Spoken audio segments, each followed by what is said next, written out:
Good afternoon, ladies and gentlemen, and happy Friday to everybody. It's the first webinar that we've had since the compliance conference in July, and from the number of emails that I had to say, hey, when's the next webinar? I must apologize to you guys. I spent most of July and August on the road, or beginning of August on the road, doing master classes throughout the country. And after that, it was just absolute hecticness on the side. So my apologies. I did not forget about you guys. I didn't mean to neglect you guys. It's just been busy. However, having said that, webinars are now back in full flow. Guys, we have got a pretty full house today. And I've got quite a bit of info to share with you. So I'm not quite sure if we're going to have a lot of time for questions and answers afterwards. But if we don't, at the end of the webinar, you'll see the email address to send any questions to. We have got a number of newbies here today. So for those of you guys that haven't joined our webinars before, welcome and thank you so much for taking the time to spend the next hour with me. I hope that you'll find it really beneficial. And for all the regulars, it's lovely seeing you guys again. And hey, thanks for being here. All of the regulars will know that webinar Fridays are my absolute favorites. So yeah, I'm back in my favorite playpen, and I'm going to have lots and lots of fun with you guys today. So fun in a good way. Today we are, for those of you guys that don't know me, my name is Alex Schroder. I am the CEO of VETPrep Australia. I'm also forensic compliance auditor, and I do an awful lot of work with helping RTOs in rectifications, and less so, thankfully, these days, AAT work, and that's simply because ASQA isn't as quick to do sanctions that need to go to the AAT. I also am a part of the ASQA stakeholder liaison group. I work on volunteer on the ASQA Queensland board, etc., etc. So, guys, I'm not going to spend much more time chatting about myself. If you do want to know more about me, please feel free to go and stalk me on LinkedIn. My entire pedigree, or at least the relevant pedigree, is there. So, guys, as I said, we may not have time to go through all of the Q&As today. If you have questions that I didn't get to, or even if after the webinar you think of a question, please feel free to email your questions to info@complianceinstitute. Oh, guys, apologies, that has changed. It is actually info@arcp.edu.au. ARCP has now got a new email address, which is much easier. So if there's any questions that I don't get to during the webinar today, or if you have any questions after today's webinar, feel free to drop the ARCP team an email, info@arcp.edu.au, and they will send them off to me. And guys, sometimes when there are questions, sometimes it's far easier just to pick up the phone and just to call you and say, hey, let's quickly chat about it. And when I do have the time for it, and if it is easier, I will simply send you an email. And if not, then I will, sorry. And if not, I will reply to you by email. I'm obviously not going to phone you 10 o'clock at night. Guys, your certificate of attendance will be issued within 48 hours. Your certificate of attendance for today's webinar will be sent to the email address with which you registered on GoToWebinar. If you do not receive your certificate of attendance, please go look in your spam folder. ARCP is unable to issue certificates to people who don't get their certificates, simply because, as you guys can appreciate, we are almost 500 people on the webinar today. So if somebody emails and says, hey, I didn't get my certificate, ARCP generally can't issue them manually. And we find that people don't receive their certificates of attendance for a number of reasons. As I said just now, it could be because it's sitting in your spam folder. It could be that you have made an error when you entered your email address on GoToWebinar. it could be that emails from ARCP is blocked by your internal server. So if you don't get your certificate of attendance, those are the avenues to explore. But like I said, unfortunately, ARCP can't go and issue individual certificates of attendance. Guys, compliance webinars for the rest of 2023. As in the past, the compliance webinars will be every single fortnight. I know that ARCP is still updating the website with future compliance webinars, but you will get an email to say, hey, this is on and please go and register if you want to attend. I'm going to be running these webinars probably, I'd say, until about the end of November. And then come December, I think we all deserve a really, really good break from webinars and learning and compliance things as we all wind down for the end of the year. Train and assessor webinars. We are still running monthly trainer and assessor webinars. Guys, if your trainers and assessors are not registered for the webinars, encourage them to do so. As with the compliance webinars, the trainer and assessor webinars are completely free of charge, and they're designed to help the trainers and assessors meet their requirements under clause 1.13. So I know from trainers and assessors that have been attending, they've been finding them very, very useful. ARCP's course of the month is the RTO Standards Unpacked, and it's a really, really good course. And I'm going to spend just a few minutes at the end of the webinar giving you guys a very, very brief overview of that. So if you have time, stick around, and if you don't, no problem whatsoever. So let's jump straight into today. Today we're going to be looking, or today is obviously all about rectifying non-compliances after an ASQA audit. And what we're going to be looking at in today's webinar is the most common areas of non-compliance, what happens if your RTO fails an ASQA audit, the opportunities that you will have to return to compliance, your rectification actions after you have failed the audit, and then what happens after that. You know, what does ASQA look at, or how does ASQA look at, and how do they deal with RTOs that have failed audit? So first and foremost, guys, the most common areas of non-compliance, and look, these aren't the only areas, but they are certainly the most common areas that we find, is we find that RTOs often have a problem at audit time with their training and assessment strategies, their assessment tools, train and assessor credentials, and assessment methodologies.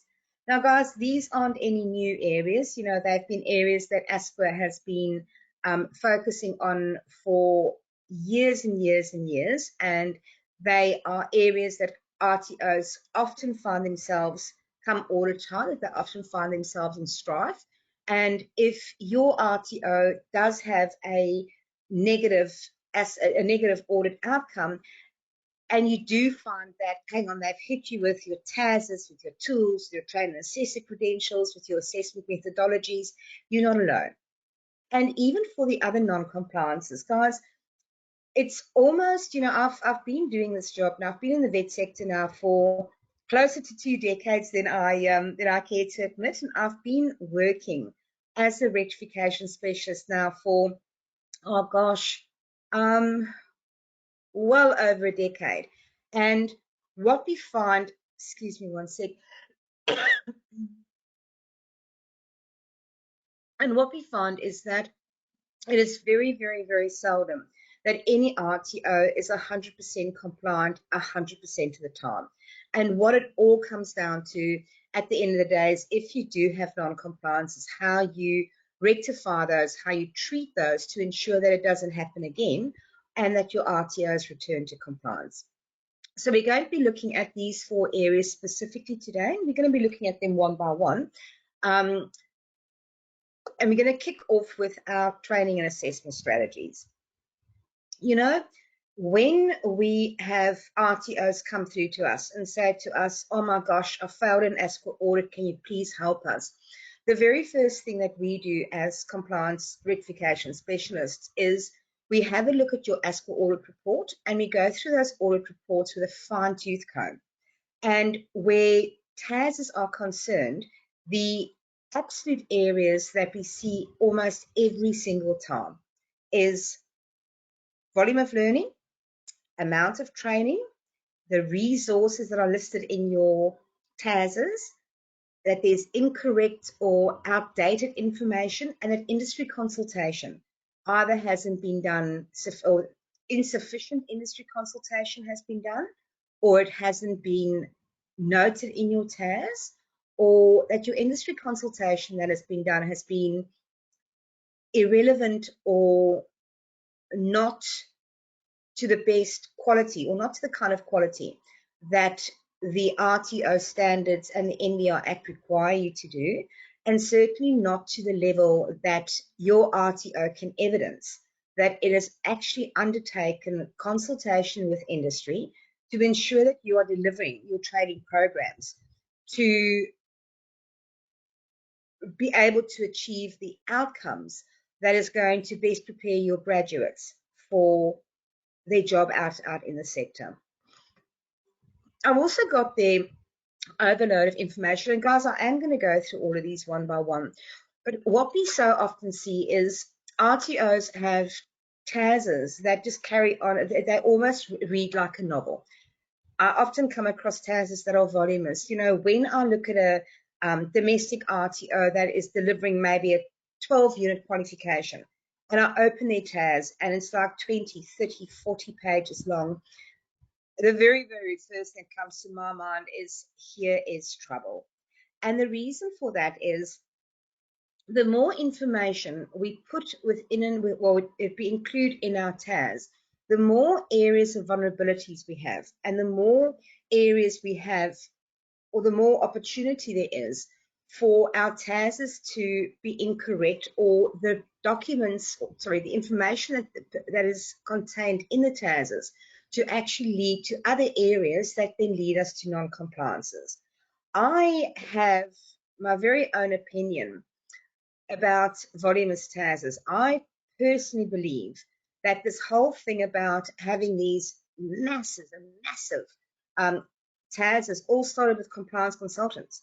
And the reason why I say that is, so often I come across work done by compliance consultants, and I think it's a case of, for some compliance consultants, their work seems to indicate their belief that if they can give an RTO a whole minefield full of information in the TAS, that it actually makes them look as if they've done sufficient work on the TAS to be able to go and charge what they do charge for TASs, instead of just taking the approach of, this is the information that we need within a TAS, and we don't have to put any more in there.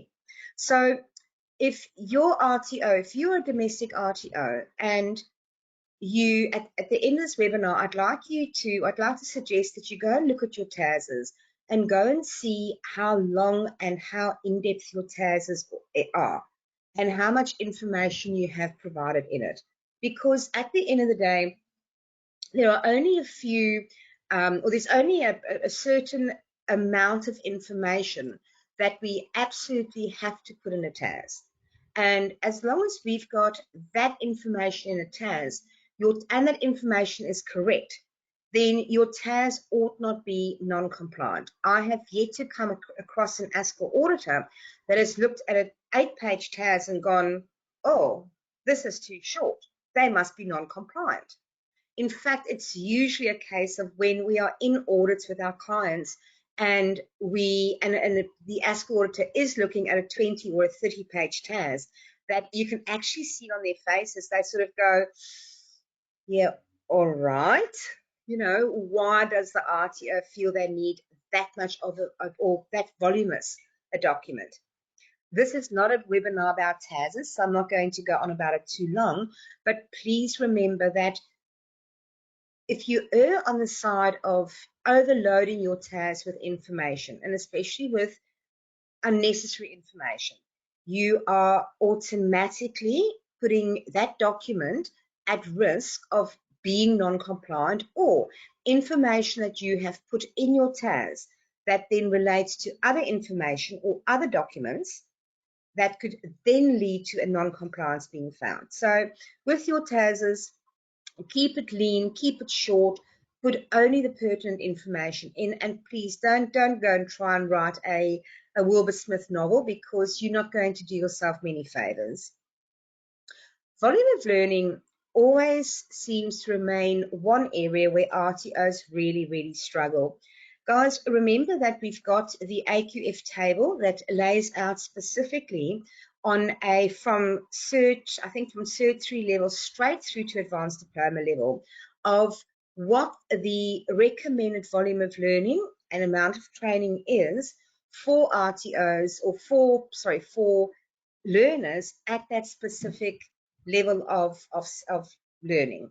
Now, yes, your volume of learning can be reduced, but if you do reduce your volume of learning, it should not be by a significant amount, and your justifications of that need to be really, really sound. We so often find that RTOs go, oh, but if I offer this course at this, for this long, I won't be able to make money because my competitors, etc., etc. I want to share with you guys a bit of a harrowing story, and it's going back a few years, thank goodness. But we had, it was December, I forget which year. I know that was about 2 days before we closed for Christmas, and I was on my way to go and see my son and daughter-in-law over in Europe, and we got this phone call through from this RTO that they were being sanctioned, and they were off to they had to go to the AAT. So at first I sort of went, no, I can't do it, we close for Christmas. But in the end, luckily our team was able to help them. But what it boiled down to is they were an TAE provider. And at that point in time, and even still today, unfortunately, there's a lot of TAE providers that run stupidly short courses. And this RTO, their point of view was that they also had to run these short courses because everybody else was doing it, and they had to compete in the marketplace. Unfortunately for them, the length of training, the amount of training that they were providing, and obviously your volume of learning is included in that, but the amount of training that they were provided and the length of their courses got them sanctioned. And in the end was actually quite sad. In the end, I think rectification was, and yeah, it was a bit more expensive because we were working over Christmas, but after they paid for rectification, after they paid for their lawyers' fees in the AAT, after they calculated the loss of income from not being able to trade while they were in AAT, I think this RTO was up for about $500,000 just to be able to retain their registration. But what is even sadder is this RTO was a husband and wife team. And just to be clear, this is not only them, but the RTO was owned by a husband and a wife. The expense to actually maintain their registration was so high that they ended up selling their home, their family home, investment properties, their luxury cars, but it also cost them their marriage. And it was very sad that they ended up getting divorced because of, well, not because of this only, I suppose, but the pressure and the stress of losing their business and losing their livelihood was so intense that their marriage couldn't survive. I don't know how they've done it. These days, they're still in business together and they've both moved on. And they've both now got new life partners, and that's really, really lovely. However, it's so sad that because they were trying so hard to maintain competitors, that resulted in them being sanctioned, which resulted in them having to go to the AAT, which resulted in them spending, like I said, almost $500,000 to retain their RTO registration, and it also cost them their marriage. So if your RTO is sitting there and it's going, oh, I've got to reduce the amount of training, I've got to reduce the volume of learning because my competitors are doing this, my competitors are doing that, please have another think. because there are ways and means that you could potentially structure the way that you deliver your training. Sorry, guys, it doesn't need to impact, that doesn't need to result in your volume of learning and amount of training being below par. It's just a case of to go and err on the side of caution and go, but my competitors do. Remember, at the end of the day, if the axe comes down, it comes down on your RTO. And whenever RTOs say to me, but my competitors do it, how come they get away with it? My first and usually only response is they will only continue to do it until they are sanctioned. And then they are going to come up with sanctions and rectification costs and trying to save their college and reputational damage, and it just isn't worth it. So often we also find that RTOs come short because the resources that they have are insufficient. And guys, there's, obviously throughout the standards, it does say that we have to have sufficient resources for what we are delivering. Now, the resources that you need to have will vary depending on what you're delivering. If you are delivering something in aged care, for argument's sake, or individual support or first aid, you obviously need equipment as part of your delivery as well. But resources also include sufficient trainers and assessors. And this is a big one with ASQA at the moment. There's so many RTOs that are so thin spread. When you look at the number of trainers and assessors versus learners, that even Blind Freddy, when you look at it, even Blind Freddy goes, hang on, this does not make sense. Let alone when the regulator looks at it and says, this isn't enough. I often get asked, well, what is the ratio? What is the trainer and assessor learner ratio? Guys, there's no ratio insofar as the standards or the NBR Act is concerned. However, remember that the NBR Act and the standards do require an RTO to deliver quality training. And when I go in and I see an RTO that's got one trainer for 40 students or 50 learners, I kind of go, how are you able to, being that short-staffed and trainers and assessors, how are you able to actually, A, deliver quality training, and B, not overwork your trainers and assessors?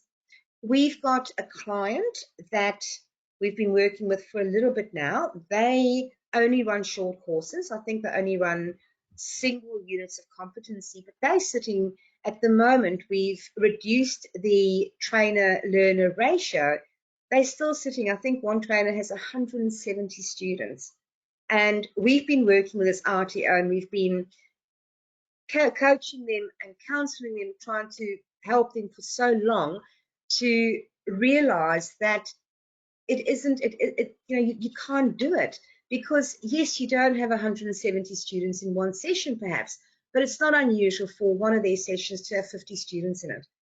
Even when you are running short courses or single courses, how can one trainer provide sufficient and quality learning to 50 odd learners in one session?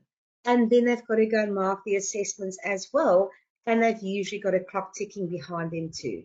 So guys, remember your resources include any physical equipment you may need to use to deliver the training, and specifically we're looking at the equipment that is specified in the training package or the qualification or the units of competency. Resources also include your trainers and assessors. It also obviously includes your learning material, but more importantly, or as importantly, your resources include having compliant assessment tools. And when we speak about, sorry guys, I've got a bit of a scratchy throat. I was in Perth Monday, Tuesday, Melbourne Wednesday, and I think just, somewhere within the airlines, my throat got scratchy. Won't be a sec. Apologies. So guys, when we're looking to training and assessment resources, your assessment tools, remember that if your assessment tools are non-compliant, and non-compliant assessment tools mean assessment tools that aren't exactly 100% compliant. I'm going to repeat that. If your assessment tools are not 100% compliant, they are non-compliant. When it comes to our assessment tools, there's nothing like it's 93% compliant or it's 99% compliant. So when we speak about resources and we speak about assessment tools in that in that context, you need to ensure that your assessment tools are 100% compliant. You need to ensure that, and I'll go on to assessment tools in a moment. Your TASs could also have the incorrect information there. So I mentioned earlier on that you could have information that you could have something in your TAS which isn't quite right or which leads to something else, an external document, and therein could be non-compliances as well. So be very careful that your TASs are lean and that your information in your TASs are correct. Industry consultation is massive. So at the end of your TAS, you always need to include a short summary of the industry consults that you use during the industry consultation. Now, guys, for this purpose, what you need to list in your TAS is the date on which you consulted with them, the person who you consulted with, the who they work for, their email address, and their phone number. And those 5 areas of information that you have to have in your industry consultation. We don't have to, sorry, in the industry consultation section of your TAS. We don't include in our TAS what their feedback was, but if we list in our TAS who our industry consults were, then from there, the auditor will then go and have a look at your industry consultation register and get information from there. Please do not use your trainers and assessors as industry consults because that is not acceptable and that is not sufficient. Now, I started going on just now about assessment tools, not realizing I was jumping the gun. So let's chat about assessment tools. Areas where assessment tools are non-compliant is lack of specificity in your assessment questions or in your assessment instructions.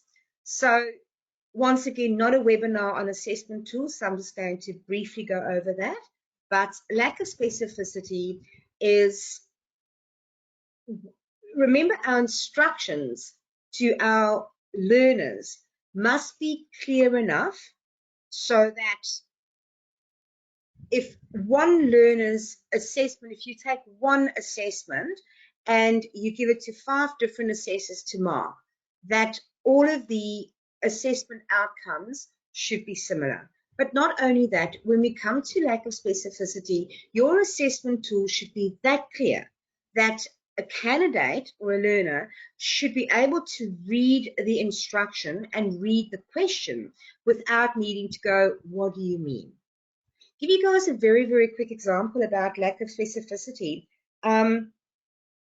Let's say, for argument's sake, the question is name ways that you can make a cup of tea. As a learner, I would be sitting there and I'd be going, how many ways do they want out of me? Do I go and do it step by step? Do I go and think of different ways or different techniques? Do I go and think of different equipment? Versus a specific question would be, for argument's sake, list 2 ways that a cup of tea can be made. That's actually a really bad example. I'll try and give you another one.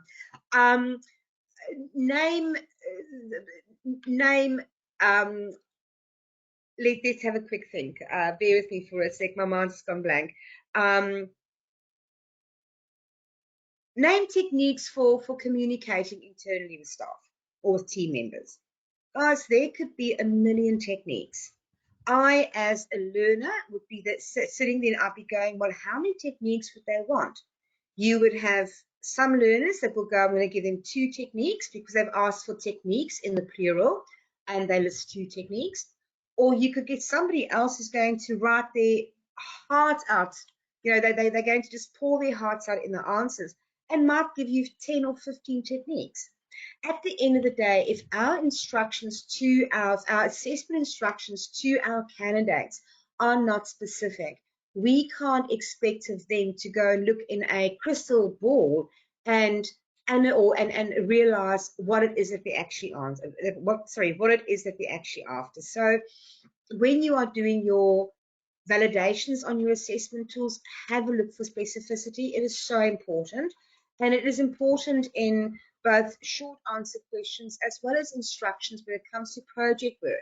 In fact, specificity is crucial throughout all assessment tools or throughout all assessment instructions, not only project work or short answer questions. When you have lack of specificity or where you have non-compliant assessment tools, that normally leads to insufficient evidence of competence. So having non-compliant assessment tools is also going to automatically lead to your assessment tools not being sufficient or robust enough to be able to allow the candidates to fully demonstrate their competency as required by the unit of competency. So often we find that performance criteria is being assessed in theoretical questions. Guys, you cannot go and address a performance criteria with the theoretical question alone. So if we think about it, we have got our performance, sorry, there should be performance evidence. My apologies, I don't know where this was going. It's performance evidence that we cannot address with a theory question. So if you think about it, in a unit of competency, we have got our PCs, our elements in our PCs. We've got our knowledge evidence areas, we've got our performance evidence areas, and we've also got our foundation skills, etc. Where it is a performance evidence requirement, the candidates need to literally be performing an assessment activity in order for them to go and demonstrate their competencies. So assessment tools are so often non-compliant and they so often fall flat or they fall over at audit time because performance evidence requirements are being addressed in the theory question. The example that I love to use, and apologies for those of you that came to my master classes, you've heard me say this often and recently, the difference between addressing a performance evidence criteria with a theory question and with a activity is as follows. I can tell you down to a T how to change car tire. I can go through step by step, and I can guarantee you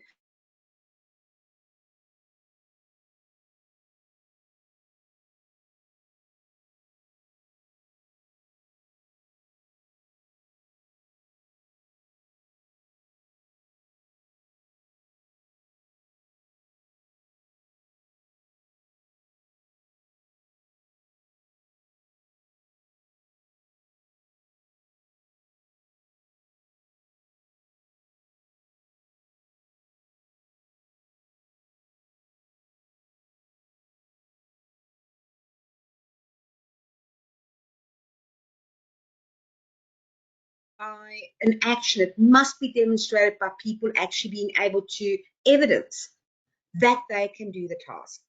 Another example, I love cooking and I love baking. It's just one of these things I love doing. Oh no, I've got the best example for you.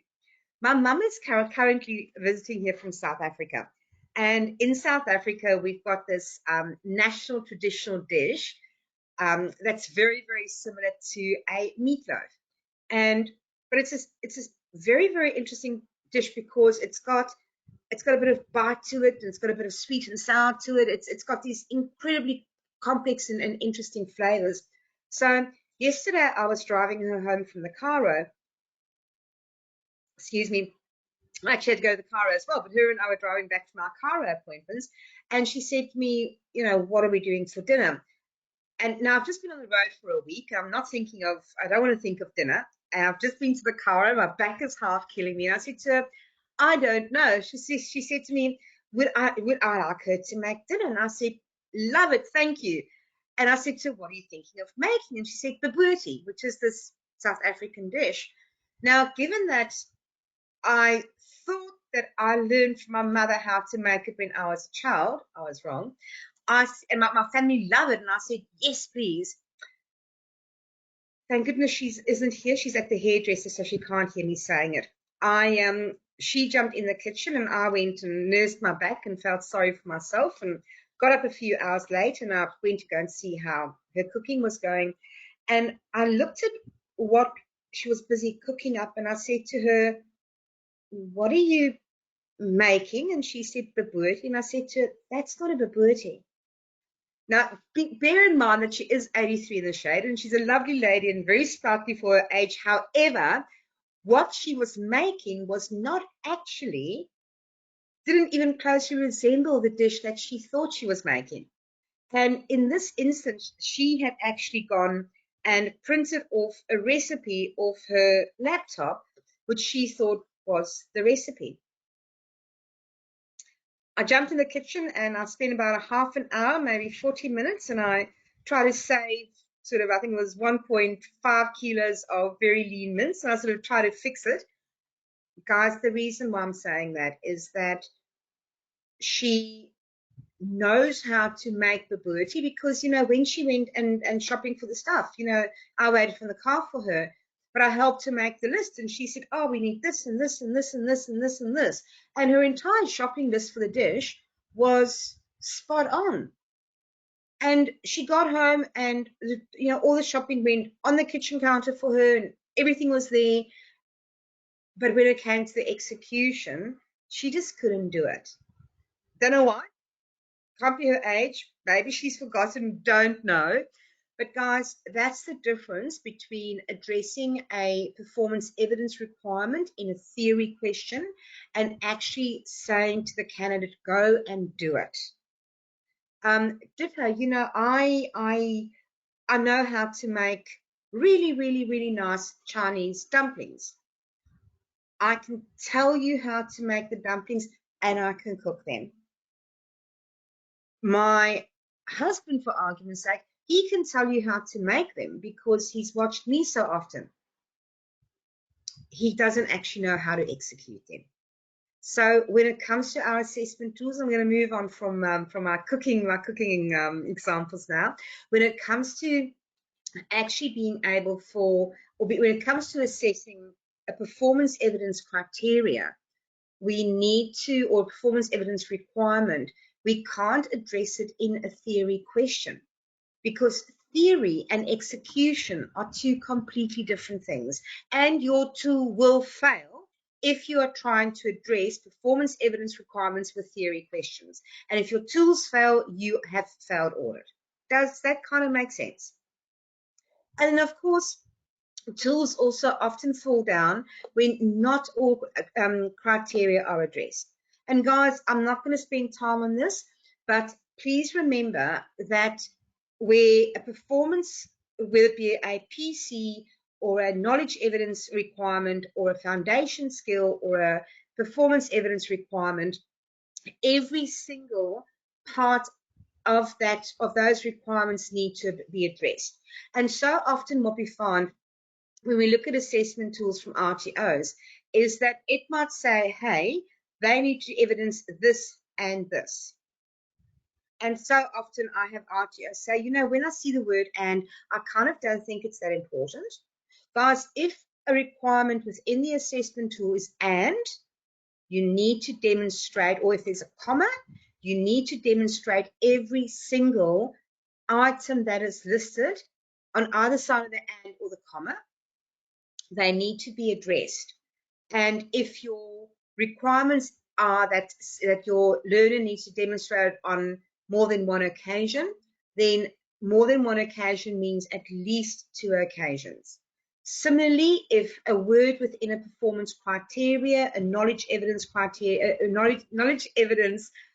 criteria, or a performance evidence criteria, if the word is in duplicate, so techniques instead of technique, reasons instead of reason, it means that you need to, or that your learner needs to be able to, excuse me, it's multiple. So therefore, if it says, hey, reasons for knowing the NBR Act, it means more than one reason. And auditors look for those, and auditors pick up on those. Another problem with assessment tools, then we're going to move on to trainers and assessors, is where your assessment, your assessor benchmark answers are not sufficient. So we see a lot of commercially produced assessment tools where the answer will be, answers will vary depending on the learner situation. No go, because the benchmark answers are there to be able to guide your assessors on what they are looking for. So your benchmark answers need to be correct, they need to be sufficient, they need to be specific. If you have a non-specific generic answer, please know that you are in for a world of grief. Guys, I'm watching the time. I'm so sorry. We're running a little bit late. Oh, let me just quickly see. Yep, I'm so sorry. I got a little bit lost in sharing stories there. Our trainers and assessors, their credentials often fall very, very short when it comes to audit time. Now, guys, the one thing that's easy to correct with trainer and assessor credentials is their VETPD. That's a very, very easy fix. What is a really difficult fix is where your trainers and assessors do not have sufficient industry currency to meet the requirements of course 1.13. And please make no mistake, delivering training and assessment is not industry currency. So you have got a trainer and assessor that goes and delivers diploma of business. Them delivering the diploma of business is not industry currency. Industry currency is what your trainers and assessors do outside of training and outside of assessing and outside of your RTO to be able to keep on top of what is happening in industry there. Industry currency can be covered in a great many ways, but once again, them delivering training and assessment, that is not industry currency. The only area where that is slightly grey, but it sort of leans more towards black than to grey, is where people are delivering TAE qualifications, delivering a TAE plus various other activities that they do within the adult education sector that could combined count as industry currency, but simply delivering training does not count as industry currency. Guys, it's a non-negotiable, it's not open for discussion, it isn't open for debate, and if you are allowing, or if you do count your trainers and assessors, their training activities as industry currency, please get ready to fail audit. It's as simple as that. Qualifications. So look, we are talking in general about your trainers and assessors credentials. Having the correct qualifications or having incorrect or insufficient qualifications is also a massive area of vulnerability. And one of the things I absolutely hate seeing is where trainers and assessors have mapped their experience over to as vocational competencies to the requirement of a unit of competency. And the reason why I hate it is so easy to get wrong. And if you get it wrong, there are so many massive implications of your trainers and assessors having gotten their mapping incorrect that from an RTO's perspective, like I said, it's an absolute massive vulnerability. And like I said, that is why I absolutely hate it. But I'm going to talk further about that in 1 second. So sorry. The quickest and the easiest and the most safest way for your RTO to ensure that your trainers and assessors have the correct VET credentials is please let them go and actually hold the unit that they are delivering. At the end of the day, And the number of trainers and assessors that love picking this argument with me about, but it's VET competency, I don't have to hold the unit of competency. Do you know, I reckon, I was going to say $1, but dollar means nothing these days. I reckon if I had $10 for every single time that I have a TNA pick this fight with me, now I couldn't retire, but I'd be probably close to it. Guys, at the end of the day, the best way, the surest way for your RTO to demonstrate that your trainers and assessors have the VET competency at the level of which they, or for the training product they are delivering, is let them go and hold the unit. Because if they, my attitude, and don't forget, for those of you who don't know, I was a trainer and assessor when I started. So I'm not having a dig at TNAs because I don't like them. I've been there and I understand where they're coming from. However, from a compliance point of view, if you've got TNAs, trainers and assessors, that believe that their knowledge and their experience is equivalent or is equivalent or sufficient to be able to count as VET knowledge or VET vocational competency, be able to go and deliver their training product. Let them go to another RTO, let them demonstrate their vocational competency during an RPL process, let them come back with the unit RPL. Does that make sense? And once again, so often trainers and assessors will say, oh, but the standards only say vocational competencies. Guys, at the end of the day, remember that if your RTO allows their trainers and assessors to map their vocational competency to the requirements of the training product, and they get it wrong, it's your RTO that gets sanctioned, and the trainers and assessors move on to the next gig. I've got a cough. I'm so sorry. Oh, okay. Another thing where RTOs are falling down left, right, and center is assessment methodologies. Guys, make no mistake, your ASQA auditors are looking, when they ask you for marked assessments, they are going through those marked assessments question by question. They are looking to see if your trainers are ticking and flicking, or if it appears that your assessors are ticking and flicking, and they are also looking to see if the trainers and assessors are actually marking to the answers provided to them in the benchmark answers. And if they're not, once again, a heap of pain. It really isn't worth it. So what happens if I wish I had some strepsils here. I'm working from home, so there's no one to come to my rescue even. What happens if your RTO fails audit? That isn't a strepsil, sorry guys. So if your RTO fails audit, at first instance, you will have 21 days to rectify your non-compliances. And guys, ASQA is very good these days. You know, in the olden days, they would say, oh, here's an example of a non-compliance, and then you had to go fishing and you had to go and sort of look what it was. It was a nightmare. These days, your audit reports are specific. They'll say, here, you know, this wasn't compliant here, this wasn't compliant there, that wasn't compliant there. So you've then got 21 days to go and fix the non-compliances. If you get that wrong, if you submit your rectified evidence and there are still non-compliances,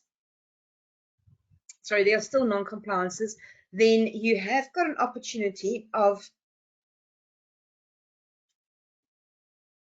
this is ridiculous. So you've had your audit report. There are non-compliances. You've been given 21 days in which to fix it and submit your rectified evidence. Your evidence come back and it is still non-compliant. The next thing that's going to happen is you are going to get a little love letter from ASQA that says that they are going to impose sanctions upon you, and that you have got an opportunity for an internal review. Now, guys, when you get that letter, the very first thing that you do is you go back to ASQA and you actually say to them, can they please put a stay on the sanctions that they're going to impose?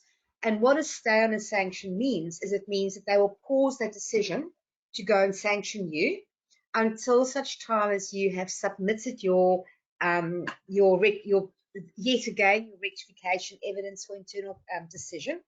And in that internal decision, you have got your second bite of a cherry. If after the second bite of the cherry, if there are still a few minor non-compliances, then ASQA will usually allow you to enter into an agreement to rectify, where you say to them, hey, you know what, I've got to go and rectify this. It is a colossal job, and I agreed, if you agree, ASQA, we will go and rectify this within the next 2 months or 3 months or 6 weeks. And guys, they're very good at doing that. But if you enter into an agreement to rectify non-compliance and you then don't do it, then you are in for a truckload of grief. And then your next avenue is going to be the tribunal in order to keep your RTO. But the one thing where we are very lucky is with the old ASQA, so up until 2018, 2019-ish, 2018 when we had, keep on forgetting his name. I'm so happy that he's gone, but the former commissioner. Remember those days, they were after blood. They were after seeing how many RTOs they could possibly shut down. Whereas these days, and I used to refer to them not as a regulator, but as a persecutor, because wow, were they hounding us. It was absolutely disgraceful.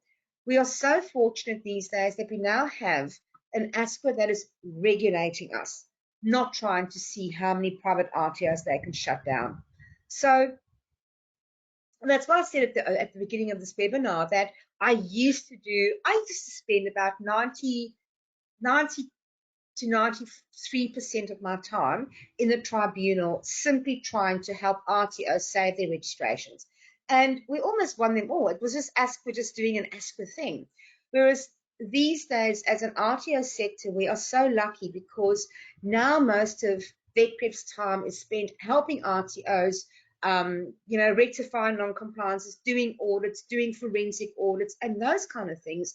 And there's no longer this absolute, or there's no longer this huge need within the sector for us to help them at tribunal level, because very few RTOs these days need to go through to tribunal. However, when you have your rectification actions, you will either have minor rectifications required, and as I said earlier on, with the way that ASQA actually details their audit reports, it is very, very easy to pick up what to rectify. You've then got your major rectifications.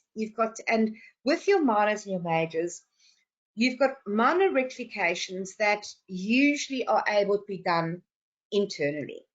When it comes to major rectifications, I always suggest to RTOs, get external help, because at the end of the day, if you have got major rectifications that are required and your RTO wasn't able to get it right the first time, why, and get it right the first time with its internal staff, why do you think that you've suddenly overnight, acquired enough knowledge and skills and expertise to get it right the second time? And we probably see about the majority of RTOs that when they try and do minor rectifications internally, it's often successful. However, the majority of RTOs that try and do major rectifications internally normally get themselves even deeper into the shtuk, because it's a matter of, remember, compliance consultants, because we specialize in compliance at a different level than your compliance team do, we have got different skills that your RTO may not have internally. However, regardless whether you needed to do minor rectifications or major rectifications, regardless whether you did it internally or externally, please review your work before you submit it for reconsideration. And it's often not the best idea to review it internally. Go to your compliance consultant, even if you didn't use them as part of the rectification process. Please do yourself a favor. Go to your compliance consultant, get them to review it, because so often having having a fresh set of eyes cast on the work is absolutely critical and can pick up little nuances that you may not have. You know, in VETPrep, because we specialize in compliance, we have a system within VETPrep where we always double check each other's work. And guys, I'm bloody good at what I do. You know, I'm probably one of the best compliance specialists that there are in Australia. And yet, whenever I have done work, I have somebody within my team go and double check my work. Not because I'm doubting the quality of my work, but because that fresh pair of eyes is always absolutely invaluable. And as good as I am at what I do, my work isn't always 100% correct when it goes on for an internal review. It's very seldom not very correct, but so often it comes back with, hey, Alex, you know, you need to just expand on this, or hey, Alex, think about that. And once again, not because I don't know what I'm doing, not because I'm incompetent, not because my knowledge is lacking, but you know, it's like when you're working on something and you get so absolutely engrossed in what you are doing. It's so easy to overlook something. So guys, review before you submit. And please, it will be worth your while, just even if your compliance consultant hasn't been involved in the rectification actions, spend that little bit of money, get them to spend an hour, 2 hours, 4 hours, whatever, on reviewing your rectifications, because that's money really well worth spent. Coughing fit, so give me 1 second. Guys, when it comes to rectification, I wish I could stand on it, or if I could stand on a rooftop and if I could yell this out, I promise you I would do it with a bullhorn. Get help. Unless it's something very minor, please go and get help. Remember what I said just now, that if what you presented for audit, if it had non-compliances in there for the first time, if your own internal team wasn't able to get it right the first time, please don't think that they can suddenly get it right overnight. Get help.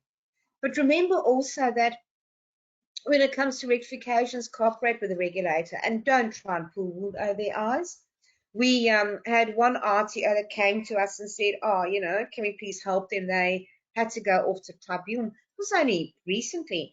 And we read through their audit reports, and we turned around and we said, nah, we referred them to another consultant. For the reason, the biggest reason was, when I read their audit reports, excuse me, can you just volume that down? When we read their audit, excuse me guys, I've got technical problems on this side. Okay, when we read their audit report, the audit report, you could actually, as you're reading it, you know that it's the English expression I love, they were taking the piss out of ASQA. They were just coming up with excuse after excuse after excuse why they couldn't do this on time, why they couldn't do that on time. It was farcical. And ASQA, being the new ASQA, they went, yep, you know what, we'll accept this excuse, do it by this time, we'll accept this excuse, do it by that time. But all the time, if you're not cooperating with the regulator, or if you are taking the piss, it helps them, when you get to AAT, to be able to go and build a stronger case as to why the AAT should not allow your RTO to operate. Guys, ASQA is not the dragon it used to be. They are very, very nice, or the majority now, I'd say probably about 98% of the ASQA people are nice these days. They are there to help us. They're there to regulate us. And if you cooperate with them, you're going to find that they're actually not that bad. And I'm not just saying that because I am on the ASQA stakeholder liaison group. Trust me, I'm still critical with what they do where it is justified, but it's also a case of they are here to help. Just don't mess them around. You know, be transparent. Don't make excuses. Don't take the piss. And when you have to go and submit something, do it on time. And if for any reason, you know, if they've given you 21 days to go and submit rectification evidence, and you're finding that 21 days isn't enough, go back. Not on day 21, obviously, but go back to them a few days ahead of time and say, look, we just need an extra few days. Please, may we? And I've yet to see any ASQA auditor come back and say no. When an RTO goes back and says, hey, you know what, I was given 21 days, it's now day 19, I need an extra few days, it doesn't count against you. It isn't as if there's this huge black mark against your RTO. But you know what does count against you, and you don't know what does get you this black mark, is where if you had to go and submit rectification on day 21 and you go silent, you go and ghost them, and you submit on day 25. That's not a good look. Guys, after we're really out of time, 2 more minutes, then we're done, I promise. Guys, if you have got continued non-compliances, if ASQA, you know, if you keep on getting it wrong, and remember just now I said, hey, you know, when you have an opportunity to go and do a resubmission or rectification submission or an internal review, if it's major, don't do it alone. Every single time that you submit a non-compliant piece of evidence to ASQA, your risk rating increases, you become a higher risk, which means that their intel on your RTO starts building up. They start getting more concerned about the knowledge and the capability within your RTO to be able to operate within the compliantly within the framework. And when you start adding those up, and if you have a bit of a higher risk rating, if suddenly a complaint comes in, where if a complaint goes in, ASQA then sits up more so than that they would have if you were flying underneath the radar. Actually, that's what I want to say. If you keep on submitting non-compliant documents, if it becomes evident to the regulator that you are battling to actually maintain your compliance, then you're flying above the radar, and you don't want to. You're also going to find that as they then start collecting more intel on your RTO, that you could be subject to more monitoring audits. And we don't like monitoring audits. We just want to do our business and just be RTOs. But if your RTO is of concern, of a high enough concern, you could also find yourself up for a spot audit, and we definitely don't want spot audits. 103, I'm so sorry. Guys, I'm just going to have a very, very, very quick look. I've got a number of questions. I'm going to just address a few questions. And then I'm going to ask you guys to please email your questions where I can. And guys, questions that I've answered during this webinar, if you've asked me a question that I addressed during the webinar, I'm not going to go and repeat that simply because we're out of time. But just give me 1 second now. No, always, there we go. Let's have a quick look. Questions. I always battle to open up the friggin' question part. Okay, I've got, there we go. I've got a question on ratio with trainers and assessors, guys. I covered that during the webinar, so I'm not going to go there today. Let's have a look what else there is. Questions.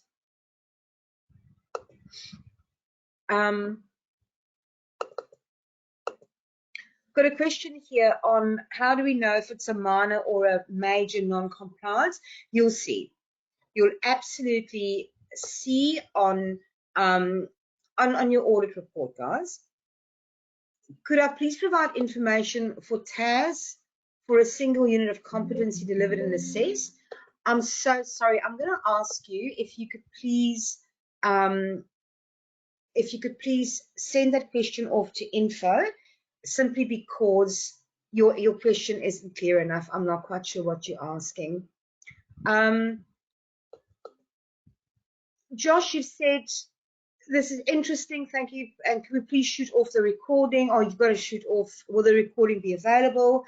Guys, if you do want a copy of the recording, I think ARCP actually puts that on their website or something. So that's something that, yeah, you possibly could get. Guys, I've got a problem here. I'm sorry. I can't actually, where I see the questions, that's sort of, I'm having technical issues there. So I'm not going to sit here and pull my hair out and waste your time as I'm trying to work out what's happening here. What I will ask once again, please, if you did have a question, I obviously haven't been able to answer it, please email the question off to info@arcp.edu.au. The guys will shoot those emails off to me. I am auditing almost all of next week and the week thereafter, and I think, yeah, I'm auditing almost back to back for the next 2.5 weeks. However, the ARCP guys will shoot me your emails, and I'll make a point of answering them. Might not be straight away, but will absolutely be as soon as I can. Thank you so much for spending the last hour and 10 minutes with me. I'm so humble that and thankful that you deem it worth the investment of your time to be here. Please remember to look out for your certificate of attendance. It will come in an email from the webinar. Sorry, I'm going blank from Go to webinar. And I think the email is something like, hey, thanks for attending the webinar. And if you open that email, at the bottom there, you'll see there's a link to your certificate.